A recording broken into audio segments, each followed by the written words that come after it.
नमस्कार, मी आचल न्यूज अनकटमध्ये आपलं स्वागत. पाहूया त्याच्या ठळक घडामोडी. जपानच्या कोयासन विद्यापीठाकडून उपमुख्यमंत्री देवेंद्र फडणवीस यांना मानद डॉक्टरेट पदवी प्रदान. लोकसभेसाठी मविया आघाडीत वंचित बहुजन आघाडीची 12 जागांची मागणी.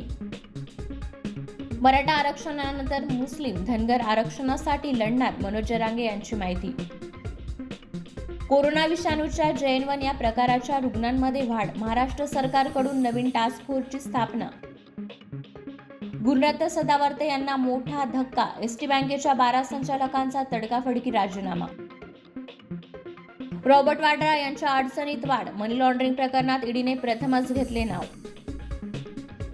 तेलंगणाचे मुख्यमंत्री अनुमुला रेवंत रेड्डी आणि भट्टी विक्रमार्क मल्लू यांनी नरेंद्र मोदी यांची घेतली भेट.